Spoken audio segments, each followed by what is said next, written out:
Welcome to the Moonshots Podcast. It's episode 142. I'm your co-host, Mike Parsons, and as always, I'm joined by the man who is in a permanent state of flow. Yes, Mr. Mark Pearson Freeland. Good morning, Mark. Good morning, Mike. I mean, this is an exciting moment, isn't it? Coming off the back of the Mental Model series and a quick interlude into Dan Millman. We're now beginning, Mike, I'm pleased to say, a brand new series on creativity. And Mike, I think we have the perfect subject matter to really kick off this creativity series, wouldn't you think? Perfect, yes. Hard to pronounce, also a yes. What do you think? Well, listeners, if you've seen the name pop up in your podcasting app of choice or in your newsletter signups and you're thinking, I'm not familiar with this name, well, don't you worry, because by the end of today's show, you will be so well attuned to the work of Mihaly Csikszentmihalyi and his work on flow. I mean, Mike, Mihaly, he really laid the foundation of this way of thinking, didn't he, with the idea of flow? He certainly did, and discovering his work has been just a huge confirmation for me on how I want to work, how I want to live, and I've been able to use this whether I'm thinking about sports or work or anything in between. This idea of finding, creating, and sustaining a flow state is really, it's like, I think it's a human right. We should all be able to enjoy this idea of being in a flow state. And in fact, what I've certainly found for myself is the more I can create the conditions and get myself into a bit of a flow state, it's like a nice warm bath. It rejuvenates the body and the soul. And by the way, it's when you do your very, very best work. So I am delighted that we have this opportunity to delve into the work of Mihaly Csikszentmihalyi. How's that for a pronunciation? He's really the pioneer of this idea of being in the zone, the flow state. He discovered it. He wrote the paper, and he has the great fame and the acclaim of being the guy who found it. And we today, Mark, are going to showcase not only his work, but the people that he inspired who have some very practical advice, very powerful tools, techniques, habits, rituals that you can all use. So today, Mark, we are going to get the flow habit going. What do you think? Yeah, you're right. It's all one thing to understand the idea of the benefits of getting into flow. You know, like yourself, I've experienced it a few times in my career, and I have heard of the work of Mihaly in the past as well. And it's so attractive as an idea, isn't it?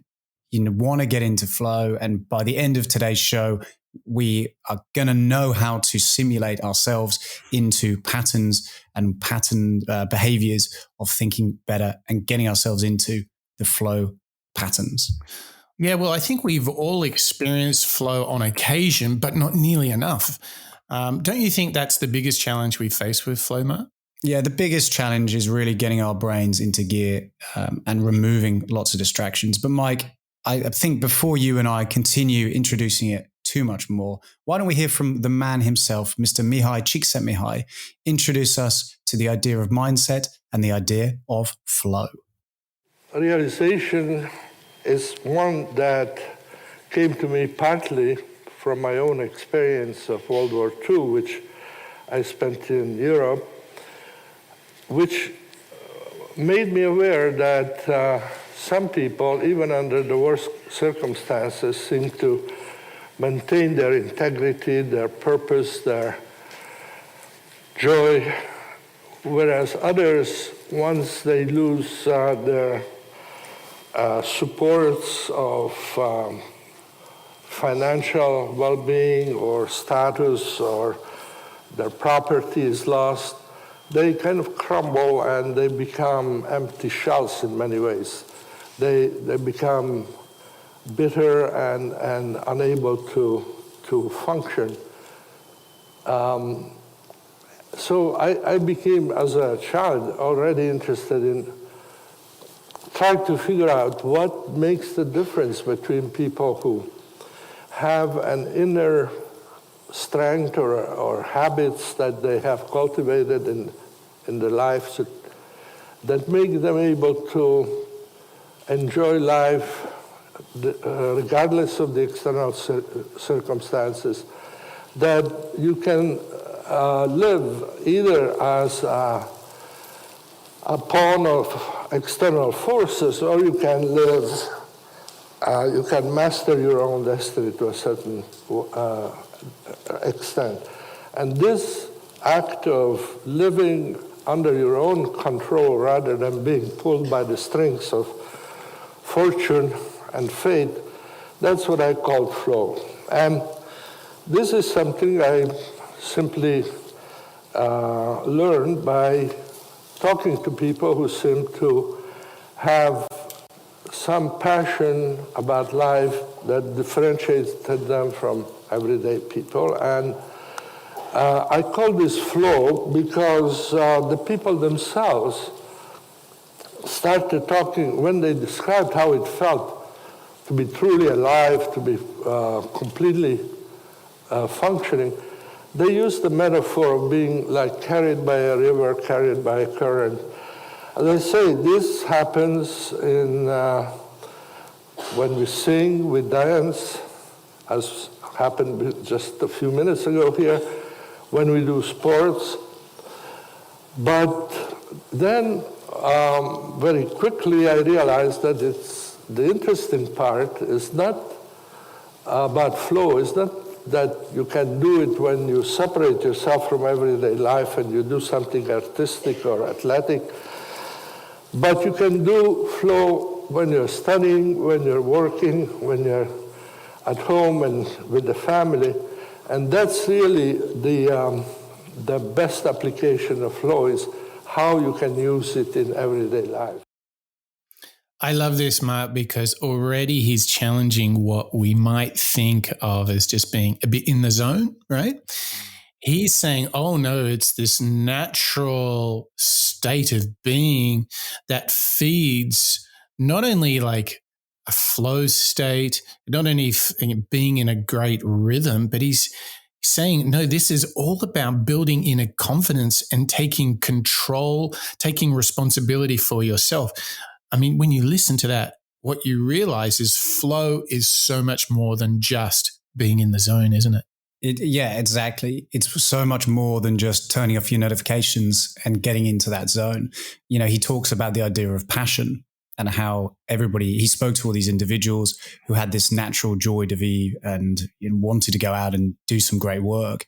And I think a lot of us have run into moments or speed bumps in our careers where you think, I don't really care about this project or this product. I'm not that interested, so I'm not going to be able to get into flow. And that's a disservice. And maybe we're even being dishonest with ourselves because we're able to control that passion and that attractiveness to a product or an idea or a piece of work, just like you've said, through discipline, through the approach and the way that we have to think about it. And I think that's what Mihaly is really calling out here. We all can take ownership of how we view projects, challenges, work, life, home life. And if you are trying to find a really passionate moment in your day, you can actually start in any degree. You don't have to be an artist painting. You don't have to be a musician. You can find flow in any number of life's avenues. How exciting. I mean, it's such a great breakthrough, and we get to break it down. We get to decode it, learn it, understand it, and share it with all of you, our listeners. And I just am very excited about what we have ahead, what we have installed for you in this show. So we're going to kind of get some more context on flow, understand its relationship between goals and consciousness. We're going to really see the fruits of flow, and then we're going to get down into habits, rituals, and the things that you can do literally once you finish listening to this fine podcast, so you can have more flow in your day. And for me, I'm forever thinking about trying to engineer my calendar for those moments where I can be really, take control and do stuff that really comes naturally to me, and I feel great for it. And I think that energy is something that I share with my colleagues, my peers, my family.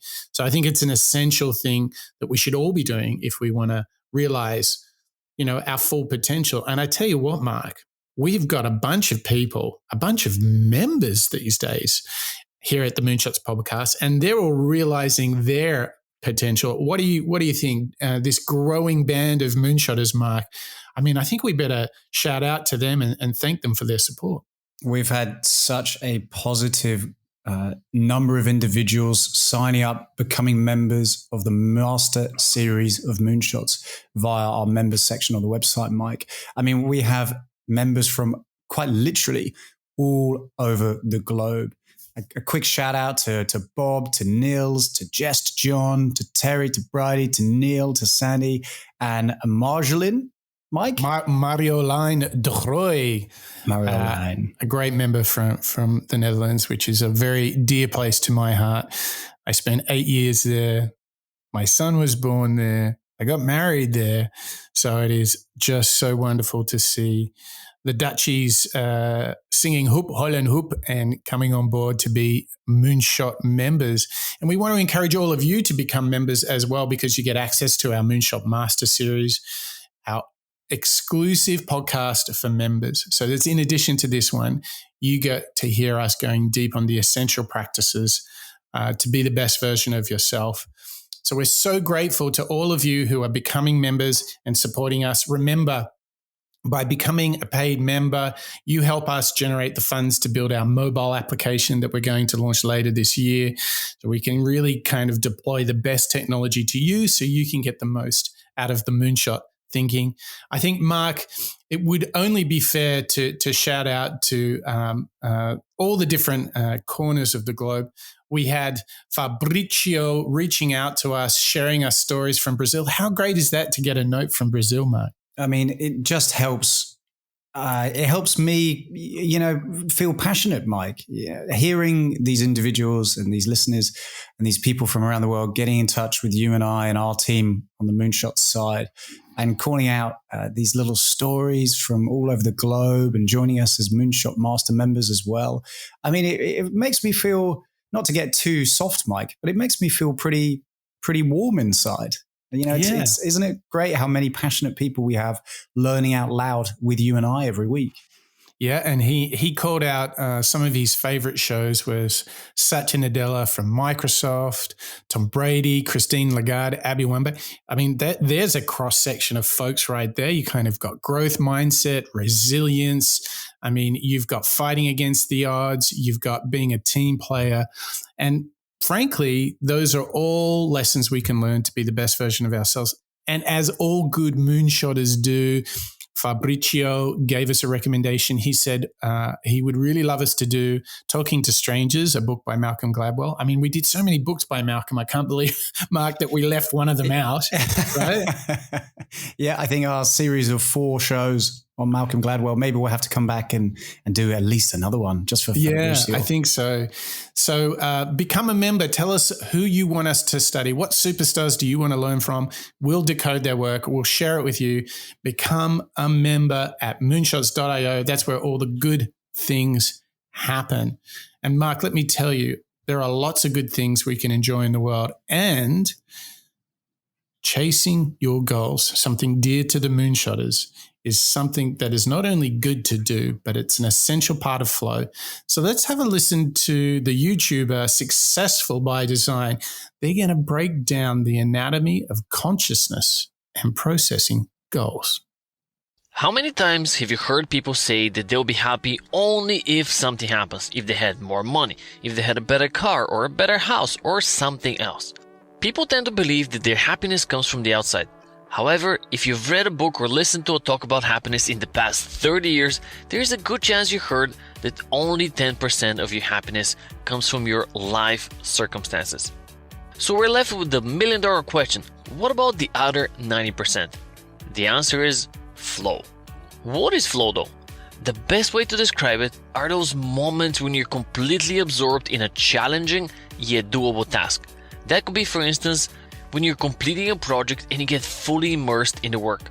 or when you're jogging and you ignore all the stress in your life and you just keep pounding the pavement, or when you become so immersed in your favorite activity that time passes without you even noticing, whether that's writing, playing video games, or something completely different. After a lot of research, the author concluded that the best moments in our lives are not the passive, receptive, relaxing times. Think of Netflix. The best moments usually occur if a person's body or mind is stretched to its limits in a voluntary effort to accomplish something difficult and worthwhile. So how does this all work? Let's break it down for you. It all starts with your consciousness, that sense of awareness of internal and external existence. It is basically everything you experience, from a song stuck in your head to some negative feedback someone else gave you. What you probably don't know is that your conscious has limits. The brain can process up to 125 bits of information per second. So let's say watching this video requires your brain to process information at its maximum capacity. But while you're watching this, you're also scrolling through Facebook. Yep, I see you there. Your attention will be divided and you won't be able to process all the information in this video. So it stands to reason that to achieve your most challenging goals, you need to direct your full attention to that one task. By doing so, your brain will process information at its maximum capacity and you're that much more likely to enter a flow state. Oh, Mike, this gets me going. I kind of like this level of science and data breaking down our brains into bits per second. This is exciting. Yeah, I mean, we're kind of entering the inner sanctum of flow. I mean, we're getting into a couple of things that, don't just think happiness is sitting on the couch and watching Netflix. In fact, there is bodies of work saying happiness is actually a falsehood. The thing we're all really after, and this is pretty heavy duty stuff, is satisfaction and fulfillment through doing things that matter, right? So we have this kind of false chasing of utopia, kind of happiness on the desert island, but it's actually investing effort in things that matter and feeling satisfied, fulfilled because of that. That's actually the highest order of why we are on this planet, not just to be happy. And in fact, many Stoics would say, once you accept that life is really tough and unfair, it's only then that you get down to the real business. And I think a lot of people do search for happiness on the couch with Netflix and fail to see that it's a conscious choice to pursue goals, isn't it? That's what really matters. Well, and like we've just heard in that clip, I quite like the simple breakdown that happiness isn't from live circumstances, or at least if it is, it's quite a small percentage. I think 10%. So live circumstances being what's in front of me, what am I consuming right now? And instead, like you say, if you're chasing something productive actions that challenge you from a skill perspective, you're feeling confident in yourself and passionate about the job in hand. Yeah, and I think that it's the classic thing. Like, let's ask ourselves, where do we see this? A great example is like mowing the lawn, painting a room. Sometimes you're like, oh God, do I have to? Right?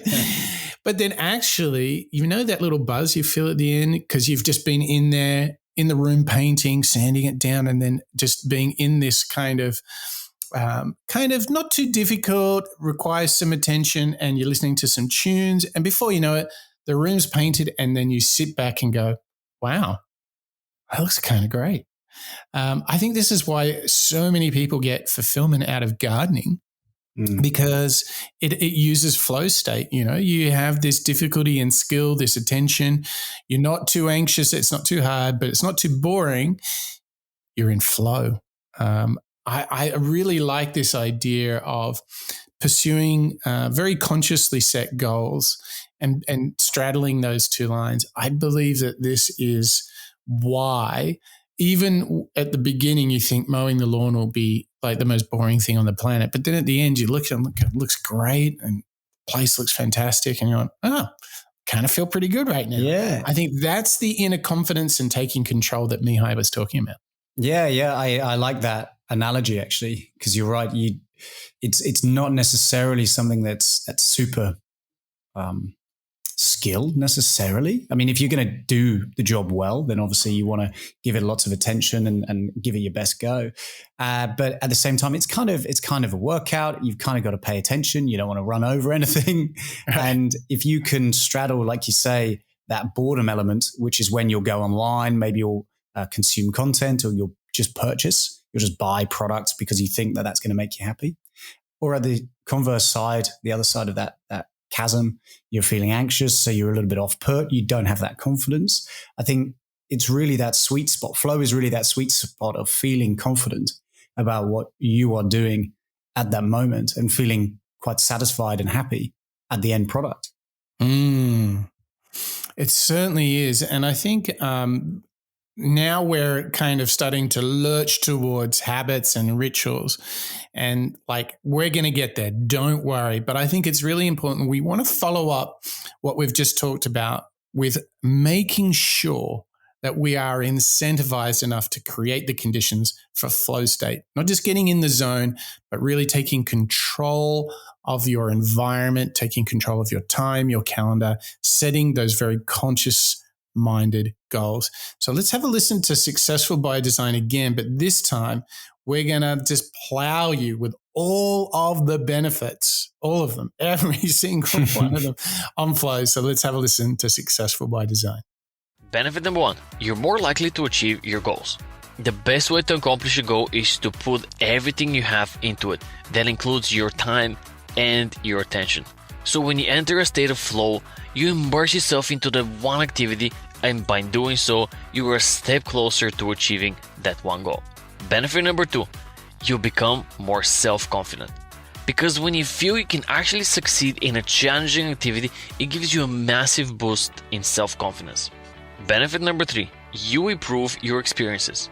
Because you realize that even the most tedious tasks can be rewarding when they're aligned with your goals, and you feel that you're not working in vain. Benefit number 4, you become a more complex individual. You feel a sense of differentiation because you've done something that makes you feel capable and unique. Oh, okay. Quick fire round there, Mike. All right. Well, let's just recap on it. Can you give us what those 4 benefits were? What were the ones that really stood out to you? And then give me your feeling of which one do you think applies to you? Yeah, nice. So for me, I think, as we were talking about earlier in the show today, you get that level of self-confidence when you can achieve flow.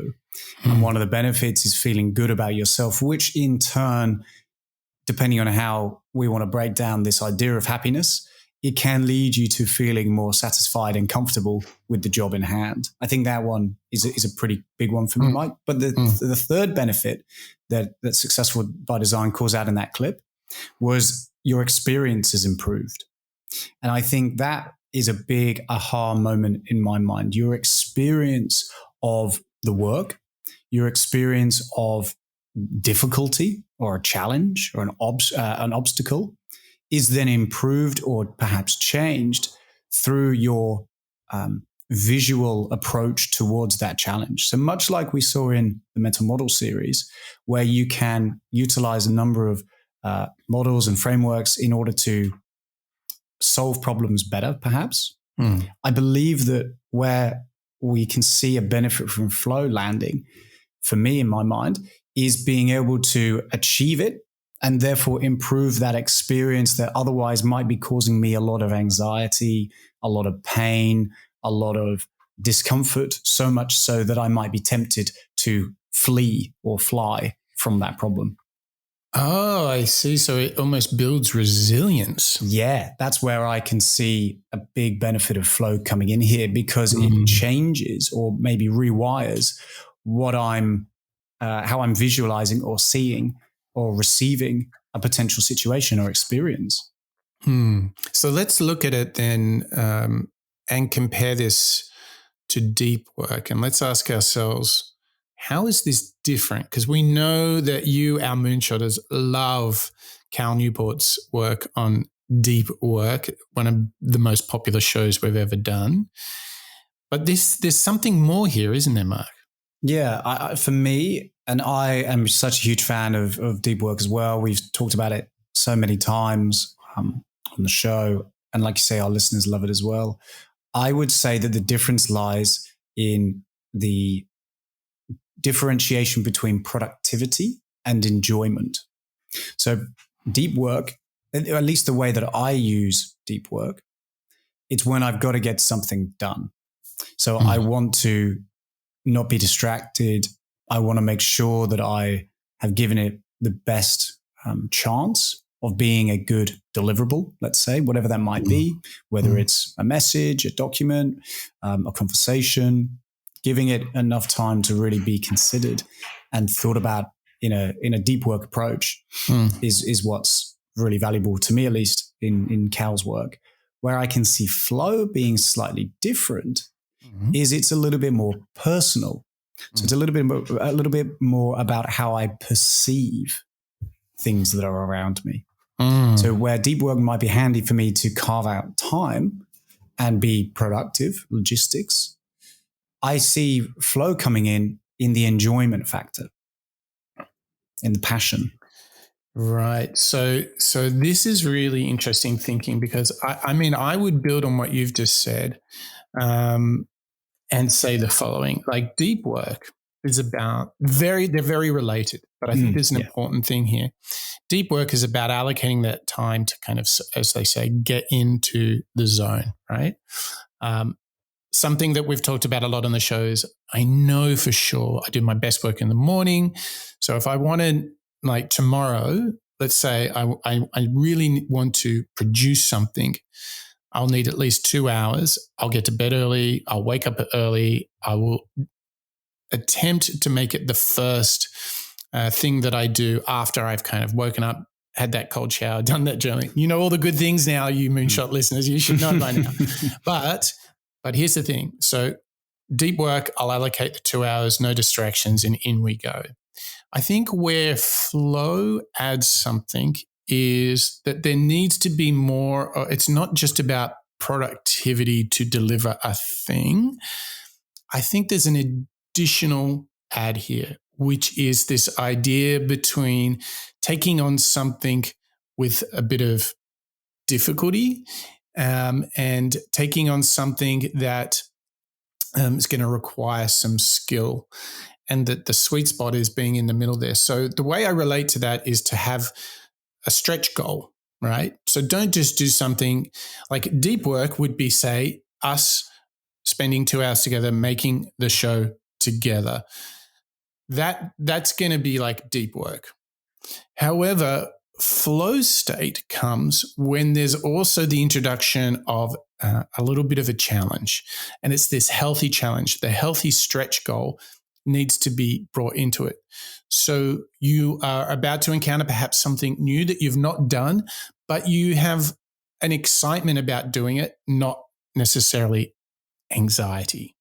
To me, that's where flow state comes in. So one of the things that I know has a really big flow state for me is when for my work, I make a new masterclass on something related to building new products in the world. And for example, I might refer to what I did yesterday is I produced a masterclass on how Revolut, the neobank, how they've been successful. And I basically broke it down and showed how you can do it too. Now, it was really exciting for me to do. There were some new insights in the study and the preparation that I had done.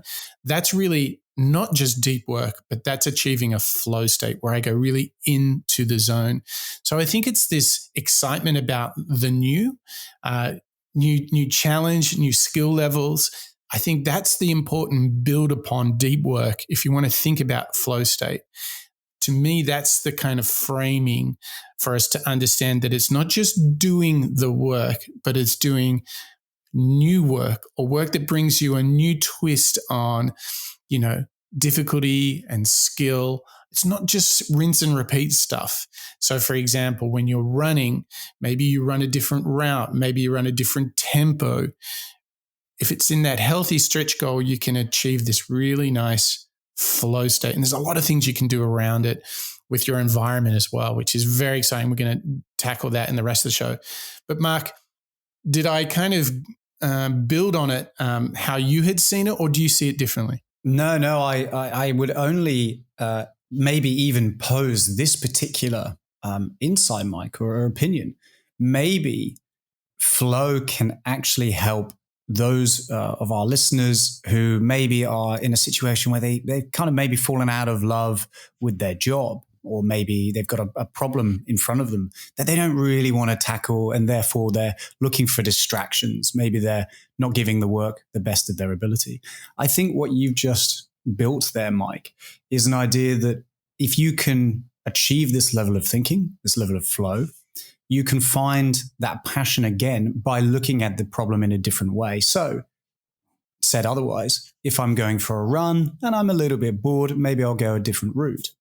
If I've got a problem in front of me, why would I approach it in the exact same way every single time instead of thinking about it in a different way, thereby creating new opportunities to learn, maybe create new opportunities to find enjoyment in the job, and suddenly accessing a new point of view about a problem or a job or whatever it might be. Maybe it's a difficult conversation.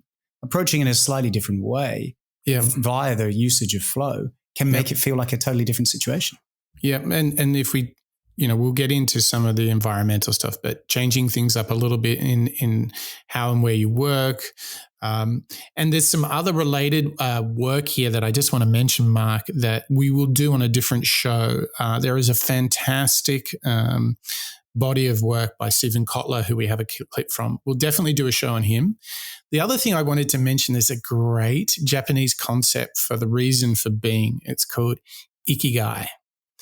And it adds a lot of similar attributes to Mihaly and his work around flow, but it's like a life system. So we'll be sure to do that. There's a great book I just read on Ikigai.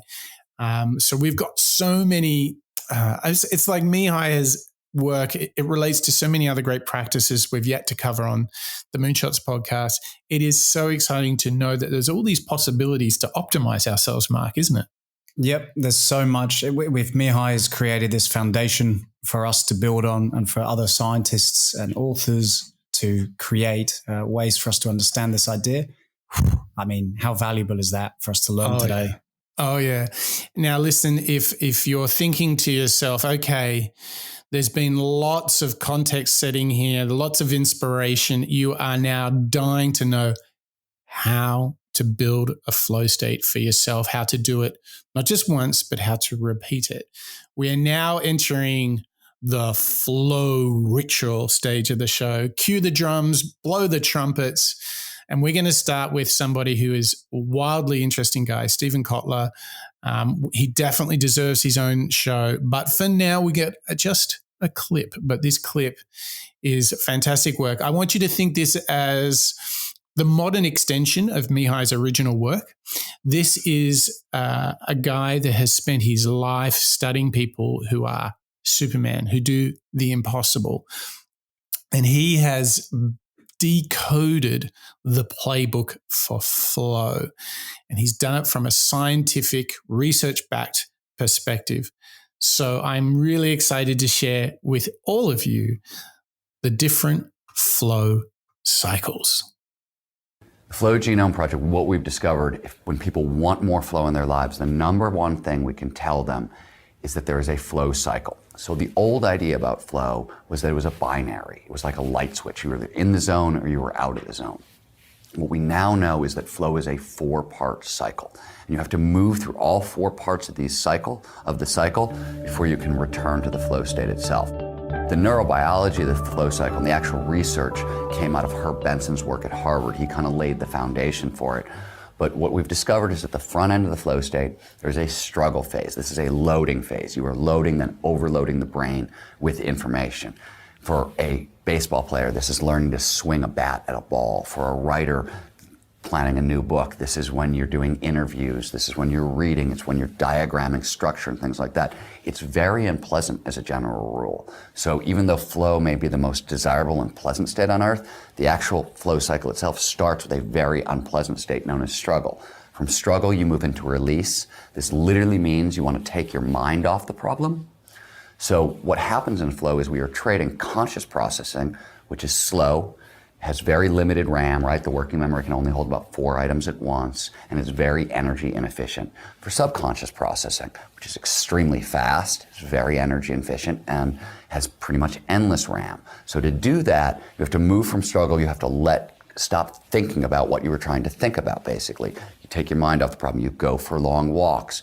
Gardening works very well. Building models works very, very well. Albert Einstein famously used to row a boat into the middle of Lake Geneva and stare at the clouds, right? Once you can take your mind off the problem, and then, by the way, one of the only things that you can't do to move through release is watch television. It actually changes your brainwaves in a way that will block flow. But once you move from release, there's actually underneath the surface neurobiologically, there's a global release of nitric oxide, which is a gaseous signaling molecule. It's found everywhere in the body. This flushes all the stress hormones out of your system and replaces them with kind of feel-good performance-enhancing neurochemicals like dopamine and anandamide and serotonin and endorphins, which underpin the flow state as well. You're in the flow state itself. This is the third stage in the struggle. And on the back end of the flow state, there is actually a recovery phase. And this is really, really, really critical. So you go from this amazing high of flow to a very deep low that shows up in recovery. A lot of this is that all those feel-good neurochemicals have drained out of your system. It takes certain vitamins and minerals and sunlight and things like that to rebuild them. So the recovery phase on the back end of the flow state is actually very, very unpleasant as well. And if you really want to hack flow, you need to learn how to struggle better and you need to learn how to recover better. And one of the most important things in recovery is you need some emotional fortitude, some grit. You have to basically hold on to your emotions, not get stressed out at the fact that you no longer feel like Superman. And the main reason, two reasons for this is, one, if you get too stressed out at feeling low, you're going to start producing cortisol. A little bit is fine. Too much of it blocks the accelerated learning that comes with flow. So you'll get the short-term benefit of the flow state itself, but you won't get the long-term benefit, the accelerated learning that you get in flow. The other problem is if you have to move from recovery back into struggle and you're bummed out at no longer being in flow during the recovery phase, it's very hard to get up for the difficult fight of struggle that follows. I mean, wow, Mike, that was a deep dive. I mean, really fun. Again, much like the earlier clip we heard about with the science, this is taking it to another level. We're getting into the DNA, the endorphin, the nitric oxide that's in our bodies. It's fascinating. It's totally fascinating. I think the interesting thing here is you just need to listen to Stephen Kotler and you think, I think he may have studied it with that precise description of the cycles and the biophysical response that we have to each of those different steps. It shows you, though, that you can't just like, all right, I'm going to jump into flow right now. Like, it doesn't work like that. So to me, there's a lot of conscious preparation that happens to go through those 4 phases. So just as a reminder, there's the struggle, then there's the letting go, the release, and then you can enter the flow state. But also, like anything that's good in the world, you just need a recovery phase as well. So this is this kind of 4-step process to achieving flow state. Now, I think the big thing is, Mark, what we should do is a practical teardown on, okay, where do we start this? Like how do we, where do we begin, Mark? Yeah. I think what's fascinating to me as I consider where to begin is what Stephen's just done for us, how he's laid out this almost like a map. It's like planning your exercise. And I think achieving a state of flow in order to do work is a little bit like preparing yourself to go for let's just choose a long run or strength workout, whatever it might be. It's going to be a little bit difficult, and having that awareness prior to going into the act of the exercise or the act of the work, I think is actually really, really valuable, because then your body and your mind is kind of prepared to experience something that's a little bit unpleasant. So I'm reminded of David Goggins and Never Give Up and the amazing clips that we had from Goggins, where he's tearing down this idea of resilience. I think that there has to be, as Stephen Kotler's calling out here, a level of resilience that we all need to have prior to actually engaging and working into a flow cycle, isn't there? I think it almost brings us, like, getting this going brings us right back to the Joe Rogan show, where he said, get comfortable with the uncomfortable, right? Learning to accept that's just a natural part of life. And I think setting the goal of learning and doing something new, something with a bit of stretch in it. And I think before you, particularly in the early times of getting into a flow state, is that you need to really be deliberate in setting the intention. Yes, I want to do this. And yes, I know it won't be perfect the first time, but I want to do this, right?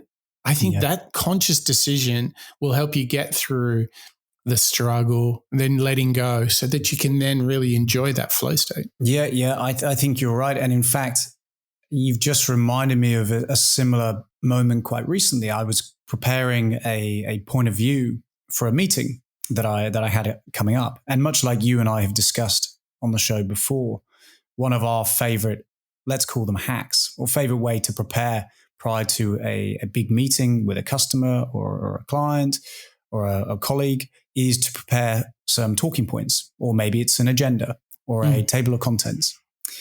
And prior to sitting down, you're looking at an empty page of paper or a document, and you're thinking, oh no, where do I start? How do I focus? That's that struggle moment. That's the moment where you think, okay, well, where am I going with this?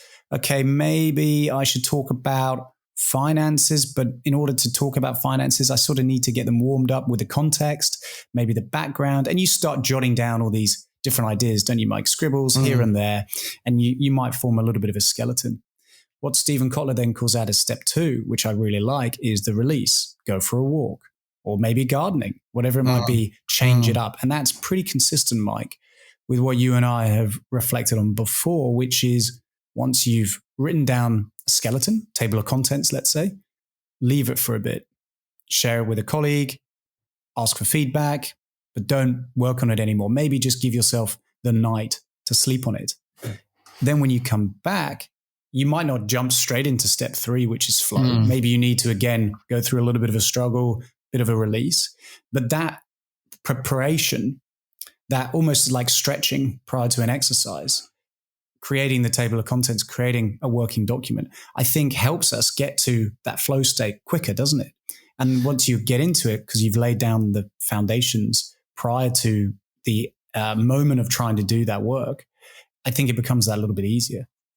Yeah. So before we move on here, I think what we should do is kind of nominate some ways that we can kind of start this process and to understand what it takes to do. And so I'm going to run you through a couple of ideas. Tell me what you think about, if someone's listening to our show and one of our listeners is like, yes, give me some of this flow state. Here's a couple of things I would do. Step 1, eliminate all external distractions. So, a great example here sounds pretty self-obvious, turn off your distractions, but go and work in a place where you will not be distracted. Number 1, right? That sounds pretty good, don't you think, Mark? Yeah, there's that statistics that says if you get distracted, it takes another 25 minutes to get your full attention back. So one simple notification, Mike, can knock you back by 25 minutes. There you go. Now, the next thing is what works for me personally. It's totally up to you, Mark, and all of our listeners, but I love journaling every morning and doing some meditation or breath work. Just for me, I feel like I'm cleaning the slate, blank canvas, getting rid of all the dust. I think that's much more about what's happening on the inside rather than what we were talking about before, which is sort of the externalities of distraction. I think now we're into clear the decks, get yourself right. If you've had when I finished making the masterclass yesterday, I just noticed my brain was just going in 5th gear. And it took me a long time to wind it down last night, just because I had spent the best part of a day making a masterclass. That's how, all those internal distractions can affect you not only after, but you've got to clear the deck. If you've been working on things, you've got to clear the deck before you go into flow state, and don't underestimate. It could be all these sort of background computations happening in your brain, right? I like that. So clear, or be aware of external notifications and distractions, but also remember that you have your own internal ones as well. Totally. That's great. Then aim to do this work in flow state whenever your circadian rhythm is at its best. So if you're a night owl or if you're an early bird, don't try and work at the opposite time. That, if you're like me, if you work the best in the morning, do it in the morning, right? Mm-hmm. That makes sense, doesn't it? Be working when your mind's sharp. Now, another great hack that I do is that I listen to a lot of ambient music when I work. So I will, it has to be like super minimal. It can't have any vocals. And this is like a key part of me getting myself primed. I wouldn't mind betting now that I've almost got it to the point where I actually think that it's like almost a cue to me. It's like a habit cue when I listen to this. So if you're interested in music I listen to, which is kind of not only ambient music, but it's designed at the frequencies that respond, that you have a biological response to alpha and theta and gamma. So go to YouTube and type in the metaverse music. This channel designs music that affects you biologically. Wow. How crazy is this? So I'm just looking at the list here. Healing music, deep theta, 4 hertz binaural beats, soundscape, focus, meditation. Count me in. Alpha wave. Alleviate stress with the rife frequency. There's also these other frequencies that are called the God frequency that speak to us at these alpha, theta, and gamma levels. You're all thinking, who is this Mike guy? He's crazy. But how cool is that, Mike? You can actually listen to music that's purposely designed for your flow cycle. That's a great hack. And I must admit, if the listeners are thinking, what's going on here? I didn't know about the theta, alpha, and gamma music either. That's fascinating. I'm definitely going to give that a go after this. So it provokes this biological flow state. Obviously, take into the session one job to be done. One. So do not try and accomplish 3 different things, because that's a recipe for disaster. There's switching costs, as we talked about. Hey, and lastly, I think, which is essential to understanding, obviously, you have a goal and all that kind of good stuff, and you're going to be in the right setting. You're going to have all your kind of drinks and hydration,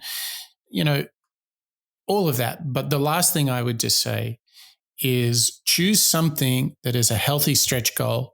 And I think this is the best, most relevant advice to flow state. If there is no challenge, like you've done this before a number of times, that's not going to induce flow state.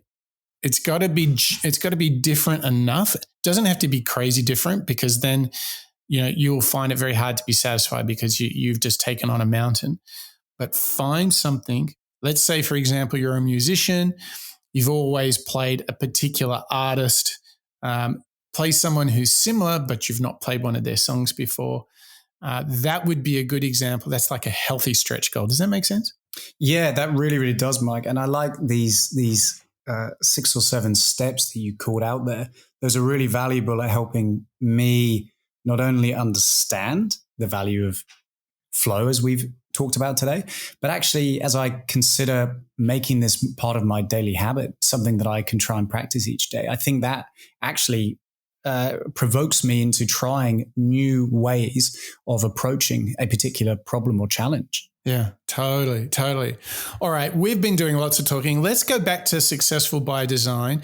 Let's, now that we're really primed, we've got all the triggers to get into it, let's look at the steps that we can follow for a flow state. Step number 1 is to set a goal. Write down your main goal for that activity and other smaller milestones you might want to achieve. Say your ultimate goal is to run a marathon 6 months from now.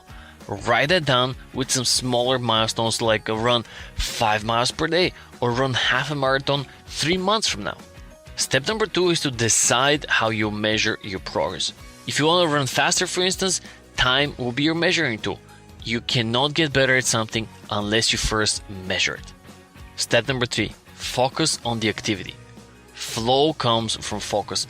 If you find it hard to achieve the flow state during your running sessions, for instance, try listening to music while you run, or pay close attention to your distance or to your speed or to your heartbeat.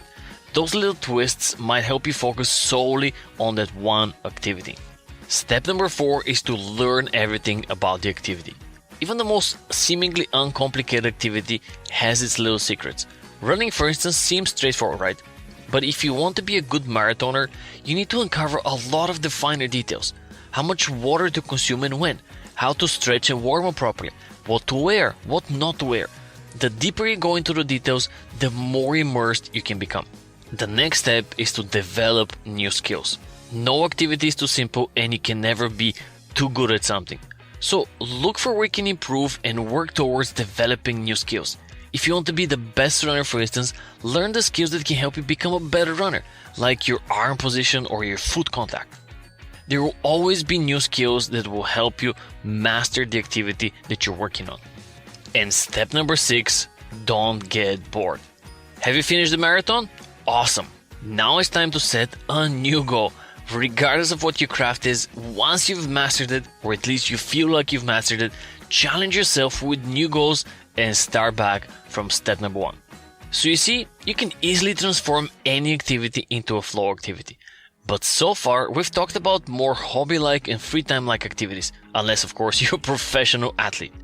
But most of us spend a large portion of our day with a different type of activity, one that we affectionately call work.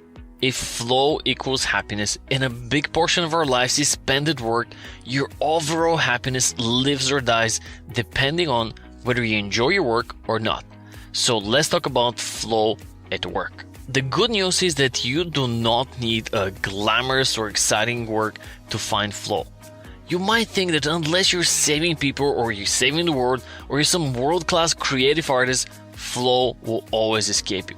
But that is not the case. The book tells us a story of Joe Kramer. He worked in a factory that assembled railroad cars. Not very exciting. And even though he was great at his job, he never wanted to become a manager. Instead, he wanted to learn how to perform every task on the assembly line. In his free time, he built intricate gardens using his skills he acquired in his workplace. His gardens were super sophisticated, included pathways, terraces, their own custom sprinkler system. So you see, he turned ordinary experiences into flow experiences by making use of the opportunities available for him. In contrast, most of his colleagues claimed that the work was something impossible to enjoy. At the end, it all comes down to your perspective. If you choose to fully immerse yourself in your work and follow the steps we outlined earlier, you'll be much more likely to enter a flow state. If you instead constantly look for that thing to distract yourself with, even the most exciting job will become a yawn for you. Oh, Mike, bringing home a clip that really breaks down Mihaly Csikszentmihalyi's idea of flow and how we can transform any activity into flow, covering, hobbies as well as work. What a great way to, bring it back home. I couldn't agree more, because think about it, whether it's work or at home, hobbies, sport, you name it, you can apply this. And I think there's a bigger story here. I think what we've just discovered is you should pursue new things and personal growth continuously over time. And that really is, that desire to keep growing will bring you so much satisfaction, fulfillment.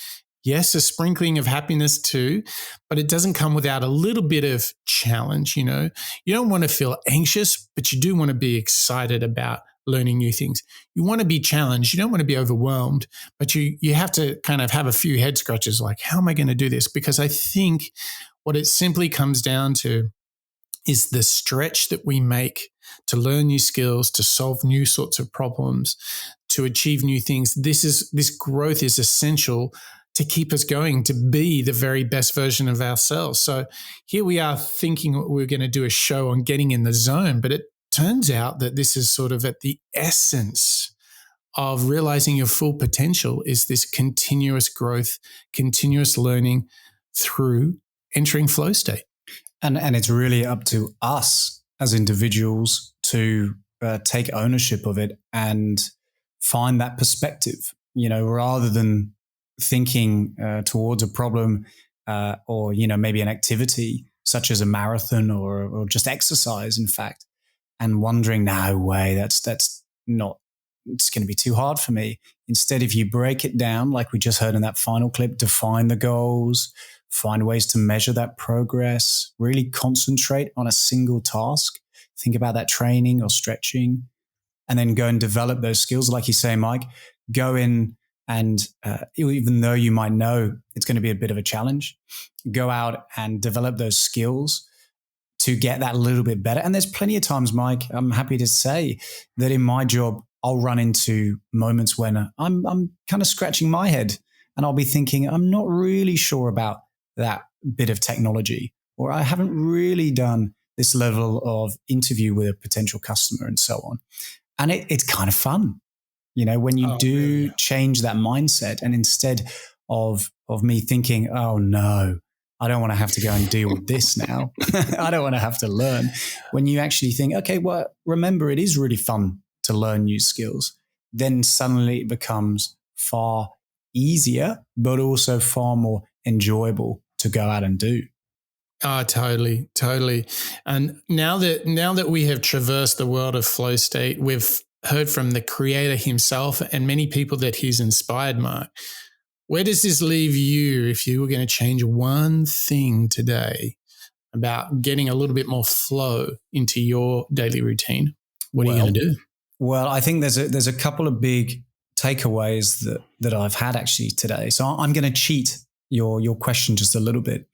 I really do believe in that connection with deep work. I do think they are slightly different. So I'm going to bear that in mind. I liked your recommendation on the music about the theta, the alpha, and the gamma waves. That was new to me. And if there is a musical cue that can help you get into flow state, I'm going to go out and find it. I think that's a really great recommendation, as well as this reminder to me that my brain has limits. So if I'm going to get into a flow state and do my best work, I can only be thinking about one particular thing. So removing external notifications as well as those internal distractions through journaling, through discussion, through meditation, that is going to be how I'm going to be able to kind of clear out those cobwebs and that baggage in order to go out and be my best self. What about you, Mike? What did you take away from today's show from Mihaly? I feel that the conscious decision to get that slightly uncomfortable stretch goal. I think maybe I've been in a cycle for the last year where I've perhaps, and particularly the last 3 to 6 months, where I've perhaps been a bit too heavier on the deep work rather than the flow state, like just producing like a machine, right? So I think introducing this idea of working on new things with a bit more difficulty and skill change up, a healthy stretch goal in pursuing new things personally and professionally, that I think that could really be the takeout for me. I think that's perhaps why I talked about it so much on this show. It really stuck out to me. There is a difference between deep work and flow state, isn't there? Yeah, I totally agree. And that's definitely a big lesson we've learned from today's show with Mihaly Csikszentmihalyi and flow. What a pleasure. What an absolute pleasure. Well, Mark, thank you to you for joining me on this great journey. And thank you to you, our listeners, all the moonshotters out there joining us on this adventure of learning out loud together to be the very best version of ourselves. And boy, what an action-packed show. What a surprise. It wasn't just about getting in the zone. What we had to learn from Mihaly Csikszentmihalyi was that flow is so much more than that. And it started with taking control, building this inner confidence. And through that, we can start to understand flow, that it's really about conscious goal setting. It's about having a healthy stretch goal. And you can do that and enjoy so many benefits. You can not only continuously improve yourself, but you can be sharper every day. You can enjoy the compound interest of flow state. And we understood from Stephen Kotler that there's 4 very discrete parts of the cycle, and each of us can enjoy them as we go through the struggle, the release, the flow, and the recovery. Do all of those things and it will not only help you with your work, but at home, with your hobbies and your sports. Whatever you want to do, flow state is there for you. What a perfect story for us here at the Moonshots podcast. It has been wonderful having you on this journey. That's a wrap.